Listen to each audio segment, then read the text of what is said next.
Welcome everyone. Today we're diving into the fascinating world of vector databases, a revolutionary way to store and search unstructured data like text, images, and audio. Imagine trying to find a specific picture in a huge photo album. Instead of scrolling through thousands of images, what if you could just describe the picture and the album finds it for you? That's the power of vector databases. By the end of this session, you'll understand how they work, where they are used, and why they are so important. Let's get started. Let's start with the basics. Vector databases are specialized databases designed to store, index, and retrieve high-dimensional vectors. These vectors are mathematical representations of unstructured data like images, text, or audio.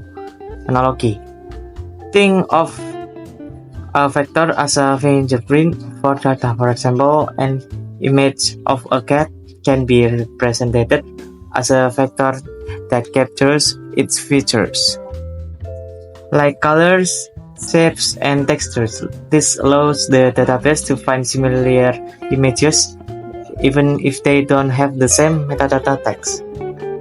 Can you think of a type of data that might be hard to search using traditional methods? How could a vector database help? Now let's break down how vector databases work.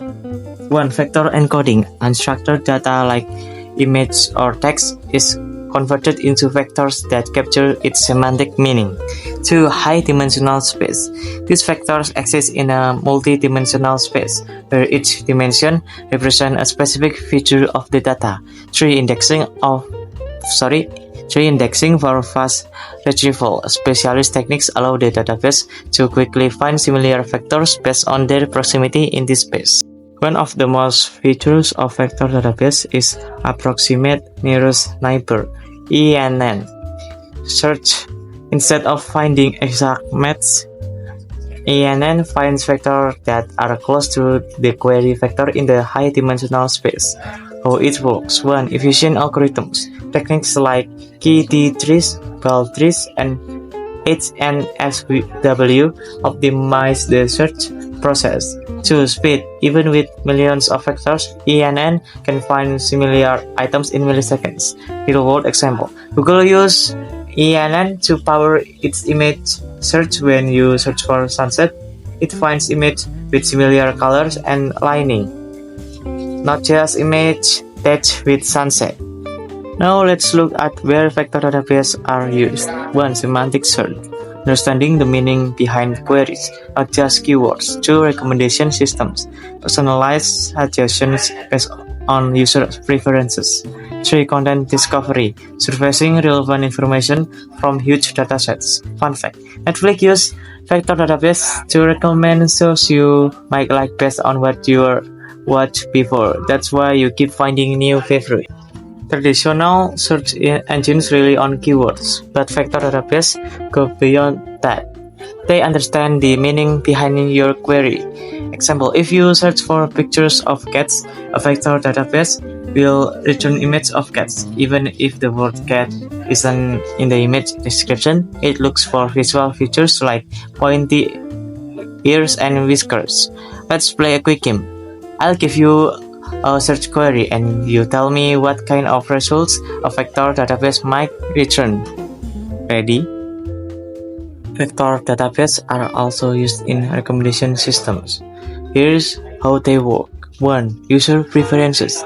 The database creates vectors based on your past behavior. 2. Personalized suggestions. It recommends products, movies, or songs similar to what you've liked before. Spotify use vector database to recommend songs based on your listening history. That's how it creates those perfect playlists for you. Content discovery, surfacing relevant information. Vector database help surface relevant information from huge datasets. For example, new articles find related articles based on content similarity. Social media discover posts and influencers based on your interests. e-commerce suggest products based on your shopping history. How do you think content discovery could improve your experience on social media or shipping apps? To help you understand these concepts, let's look at some visuals. This diagram shows how vectors are stored and searched in a high-dimensional space.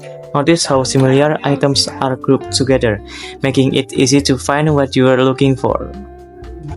To wrap up, vector databases are evolutionizing how we interact with unstructured data. They enable powerful semantic search, personalized recommendations, and relevant content discovery. As technology evolves, vector database will play an even bigger role in shaping the future of information retrieval and data analysis. What's one way you think vector databases could improve your daily life in the future?